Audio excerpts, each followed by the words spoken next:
বাংলাদেশের দালালদের নিয়ে ভারত শিবিরকে ট্যাগিং করেছে দাবি জাহিদুল ইসলামের। শিক্ষার্থীরা সত্য মিথ্যা পার্থক্য চেনে বললেন শিবির সভাপতি। লক্ষ্মীপুরে আন্দোলনকারী 7 শিক্ষকের শোকজ 3 কর্মদিবসের মধ্যে দিতে হবে লিখিত জবাব।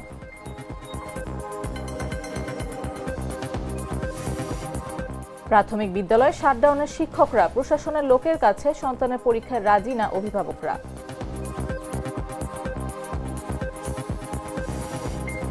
দিনাজপুরে শীত বাড়ার সঙ্গে ভিড় বাড়ছে লেপ তোশকের দোকানে। ক্রেতা ভিড় বাড়লেও বাড়তি দামে অসন্তুষ্টি।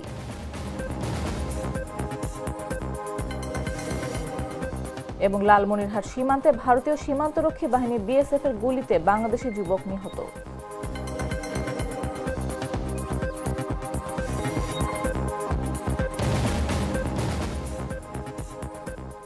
দেশজুড়ে সংবাদে সবাইকে আমন্ত্রণ। সাথে আছে আমি নাফিস আব্দুল্লাহ। আজকাল সাধারণ খাবার এখন হবে অসাধারণ। প্রাণ স্বাদের মশলা, স্বাদ বাড়ায়, ঘ্রাণ ছড়ায়। বাংলাদেশ ইসলামী ছাত্র শিবিরের সভাপতি জাহিদুল ইসলাম বলেন, বাংলাদেশে নিয়োগকৃত দালালদের দিয়ে এক এক সময় এক এক শব্দ ব্যবহার করে ভারত শিবিরকে ট্যাগিং করেছে। বৃহস্পতিবার গাইবান্ধা সরকারি কলেজের অনার্স প্রথম বর্ষ শিক্ষার্থীদের নিয়ে নবীনবরণ ও ক্যারিয়ার গাইডলাইন প্রোগ্রাম অনুষ্ঠানে তিনি একথা বলেন। জাহিদুল ইসলাম বলেন, একসময় কিছু দালাল রাজনৈতিক ব্যক্তি আমাদের সম্পর্কে মিথ্যা কিছু কথা বলে নানানভাবে হেয় প্রতিপন্ন করার চেষ্টা করেছিল। আজকের সমাজ ও শিক্ষার্থীরা ওই দালালদের বৃদ্ধা আঙ্গুল দেখিয়ে সত্য মিথ্যার পার্থক্য দেখিয়েছেন। তিনি বলেন, আজকের শিক্ষার্থীরা আগামী দিনে এই দেশ ও জাতির হাল ধরবে, সেজন্য পড়াশোনায় মনোযোগ দিতে হবে। আমাদের টার্গেট কাউকে শিবির বানানো না, আমাদের উদ্দেশ্য ভালো শিক্ষার্থী ও মানুষ বানানোর। সেই লক্ষ্য নিয়ে আমরা কাজ করে যাচ্ছি। তারা বুঝতে পারে যে আসলে বাস্তবতা কি। আমাদের পার্শ্ববর্তী একটা রাষ্ট্র, তারা কিছু অ্যাসাইনমেন্ট প্রডিউস করে, কিছু শব্দ প্রডিউস করে, আর এখানকার তাদের কিছু দালাল এই শব্দগুলোকে এক এক সময় এক একটা শব্দ দিয়ে আমাদেরকে ট্যাগিং করার চেষ্টা করে এবং সমাজের মানুষদেরকে বিভ্রান্ত করার চেষ্টা করে। কিন্তু আসলে বাস্তবতা হচ্ছে এই বিভ্রান্ততে বর্তমান সমাজ শিক্ষার্থীরা আর পড়ে না। তারা সত্যকে উপলব্ধি করতে পারে, তারা বুঝতে পারে যে আসলে বাস্তবতা কি। এই জন্য বিগত সময়ে শিক্ষার্থীদেরকে যে বিভ্রান্ত করা হয়েছে, আজকের সমাজের শিক্ষার্থীরা কি আর বিভ্রান্ত হবে? আপনাদের সত্য মিথ্যা পার্থক্য করার ক্যাপাসিটি আছে না? আপনাদের বিবেকবোধ আছে না? আপনারা দেখবেন, স্টাডি করবেন যে আসলে প্রকৃতপক্ষে কারা কি বলে আর কি করে, তাদের কথা এবং কাজের মধ্যে কতটুকু মিল রয়েছে। তো এই বাস্তবতার মধ্য দিয়ে আপনারা সমাজকে অবজার্ভ করবেন এবং নিজেদের করণীয় ঠিক করবেন। আর এই সমস্ত যারা এই কথাগুলো বলে, আমরা তাদের জন্য দোয়া করি, আল্লাহ তাদেরকে বুঝদান করুক। লক্ষ্মীপুরের রামগঞ্জে সরকারি কর্মচারী আচরণবিধি ভঙ্গ ও শাস্তিযোগ্য অপরাধের কারণে 7 প্রাথমিক শিক্ষককে শোকজ দেওয়া হয়েছে। বৃহস্পতিবার রামগঞ্জ উপজেলা প্রাথমিক শিক্ষা কর্মকর্তা ফাতেমা ফেরদৌসির সই করা আলাদা চিঠি ওই শিক্ষকদের দেওয়া হয়। রামগঞ্জ উপজেলা প্রাথমিক শিক্ষা কর্মকর্তা ফাতেমা ফেরদৌসির স্বাক্ষরিত চিঠি অনুযায়ী শিক্ষকদের 3 কর্মদিবসের মধ্যে লিখিত জবাব দিতে হবে। শোকজপ্রাপ্ত শিক্ষকরা হলেন নাগমত বাজার ও জয়পুরার সরকারি প্রাথমিক বিদ্যালয়ের সহকারী শিক্ষক আবুল বাশার, প্রিয়াঙ্কা রানী ভৌমিক, ফেরদৌসি বেগম, মুকবুল হোসেন, নুরুন নাহার, মেহেদি হাসান ফরিদ ও মর্জিনা আক্তার।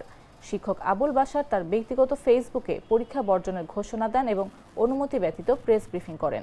অন্যরা জেলা উপজেলা পরিদর্শনের সময় কর্মস্থলে উপস্থিত ছিলেন না। প্রাথমিক শিক্ষা অফিস জানায়, তারা 3য় প্রান্তিক মূল্যায়ন পরীক্ষা বর্জন করেছেন, যা শিশুদের শিক্ষা জীবনে অনিশ্চয়তা সৃষ্টি করেছে। ফাতেমা ফেরদৌসি বলেন, সরকারি আদেশ অমান্যের জন্য শিক্ষকদের 3 দিনের মধ্যে লিখিত জবাব দিতে হবে।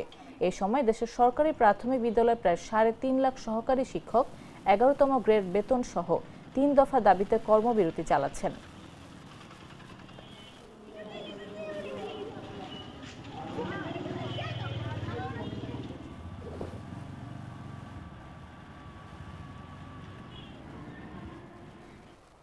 কিশোরগঞ্জের ভৈরবে সরকারি প্রাথমিক বিদ্যালয়ে প্রশাসনের মাধ্যমে পরীক্ষা নেওয়ার সিদ্ধান্তের প্রতিবাদে শিক্ষার্থী ও অভিভাবকরা বিক্ষোভ করেছেন। বৃহস্পতিবার ভৈরব শহরের মোজাফর বেপারী আদর্শ সরকারি প্রাথমিক বিদ্যালয়ে এই ঘটনা ঘটে। সরকারি প্রাথমিক বিদ্যালয়ের সহকারী শিক্ষকদের বেতন স্কেল 10তম গ্রেডে উন্নীতকরণ, 10 ও 16 বছর পূর্তিতে উচ্চতর গ্রেড পাওয়ার জটিলতা দূরীকরণ এবং প্রধান শিক্ষক পদে শতভাগ বিভাগীয় পদোন্নতির দাবিতে সারা দেশে শাটডাউন কর্মসূচি চলছে।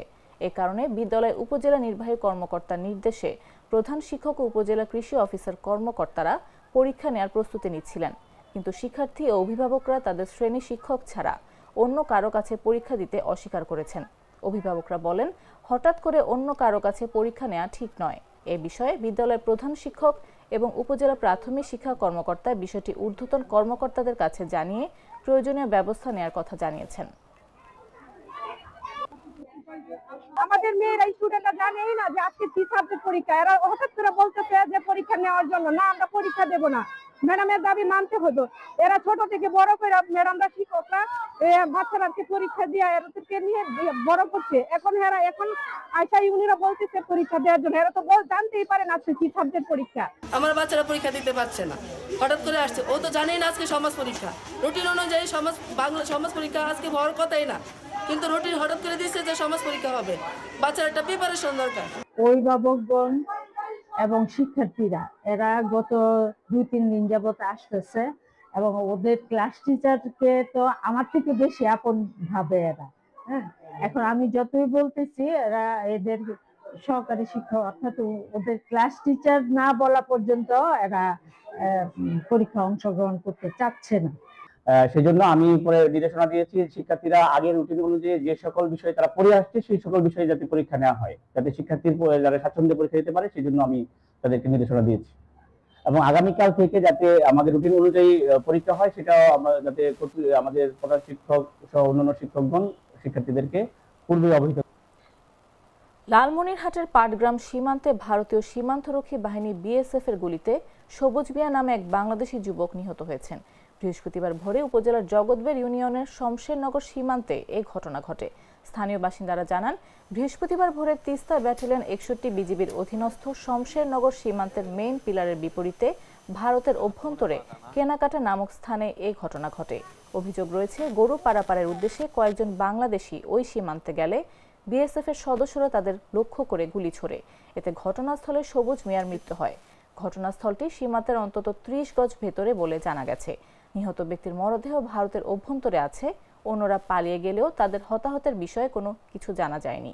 এ বিষয়ে জানতে তিস্তা ব্যাটালিয়ন 61 বিজিবির অধিনায়কের মোবাইল ফোনে একাধিকবার যোগাযোগের চেষ্টা করা হলেও তিনি ফোন রিসিভ করেননি। দুধার চকলেটে একাকার হয়ে ওঠা প্রাণ লেয়ার সম্পর্কের মিষ্টি ম্যাজিক। দিনাজপুর সহ দেশের উত্তরাঞ্চলে শীতের প্রকোপ বাড়তে লেপ তোশকের বাজার জমে উঠেছে।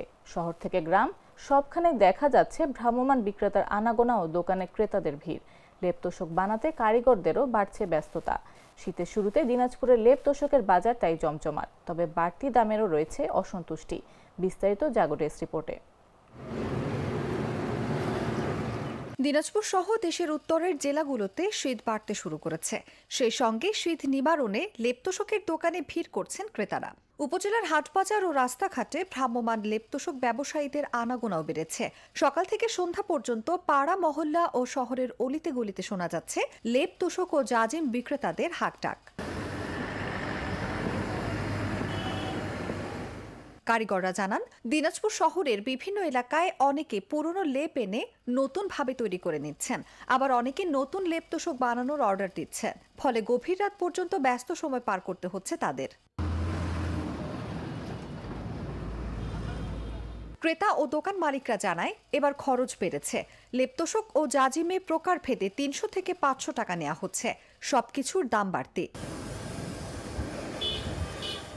আর কারিগররা বলছেন, লেপতোষক ও জাজিম তৈরিতে পর্যাপ্ত মজুরি বেড়ে যাওয়ায় খরচও বেড়েছে।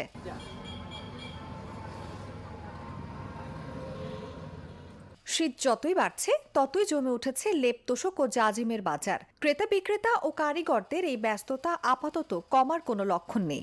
শীতপ্রবণ উত্তরাঞ্চলের মানুষের শীত নিবারণের প্রধান ভরসা তাই আবারও লেপতোষকে।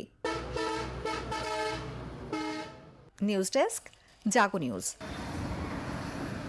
বাছাইকৃত লাল সরিষার দানা থেকে তৈরি হয় প্রাণ সরিষার তেল, আসল ঝাঁঝে আসল স্বাদে। উত্তরের সীমান্ত জেলা কুড়িগ্রামে শীতের তীব্রতা দিন দিন বাড়ছে। টানা 3 দিন ধরে জেলার তাপমাত্রা 13 ডিগ্রি সেলসিয়াসের নিচে অবস্থান করছে। বৃহস্পতিবার ভোর 6টায় জেলার সর্বনিম্ন তাপমাত্রা রেকর্ড করা হয়েছে 12.4 ডিগ্রি সেলসিয়াস বলে জানিয়েছেন কুড়িগ্রামের রাজারহাট আবহাওয়া অফিসের ভারপ্রাপ্ত কর্মকর্তা সুবল চন্দ্র সরকার। বুধবার ছিল 12.3 ডিগ্রি সেলসিয়াস, মঙ্গলবার 12 ডিগ্রি সেলসিয়াস, সোমবার ছিল 13.5 ডিগ্রি সেলসিয়াস। দেখা গেছে সকালে ঘন কুয়াশায় পুরো জেলা ঢেকে থাকে। রাস্তায় মানুষের সংখ্যা খুবই কম। বিশেষ করে দিনমজুর, রিকশা চালক ও নিম্ন আয়ের মানুষদের কষ্ট সবচেয়ে বেশি। জানা গেছে, জেলা সদর হাসপাতাল সহ বিভিন্ন উপজেলার স্বাস্থ্য কমপ্লেক্সে শীতজনিত রোগীর সংখ্যা বেড়েছে। বিশেষ করে শিশু ও বয়স্ক রোগীদের মধ্যে সর্দি, কাশি, জ্বরের উপসর্গ বেশি দেখা যাচ্ছে বলে জানিয়েছেন চিকিৎসকেরা। তবে সবথেকে বেশি কষ্টে আছেন চরাঞ্চলের মানুষরা। খোলা পরিবেশে হিমেল বাতাসে রাত কাটানো কঠিন হয়ে পড়েছে তাদের।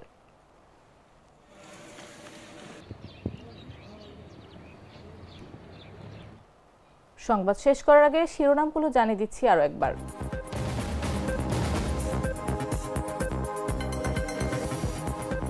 বাংলাদেশের দালালদের দিয়ে ভারত শিবিরকে ট্যাগিং করেছে দাবি জাহিদুল ইসলামের। শিক্ষার্থীরা সত্য মিথ্যার পার্থক্য চেনে বলেন শিবির সভাপতি।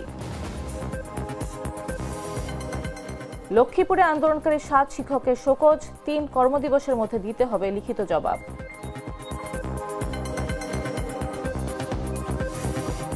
প্রাথমিক বিদ্যালয় শাটডাউনের শিক্ষকরা প্রশাসনের লোকের কাছে সন্তানের পরীক্ষায় রাজি না অভিভাবকরা।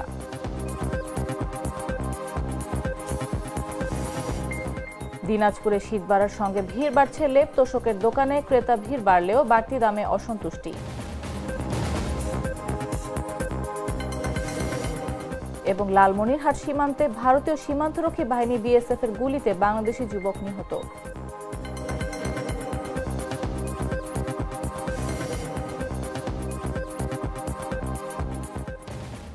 দর্শক, এই ছিল এখনকার মতো। প্রতি মুহূর্তে সর্বশেষ খবর পেতে ভিজিট করুন jagonews24.com, ফলো করুন আমাদের ভেরিফাইড ফেসবুক পেজ এবং সাবস্ক্রাইব করুন জাগো নিউজের ইউটিউব চ্যানেল। এতক্ষণ সাথে থাকার জন্য ধন্যবাদ সবাইকে।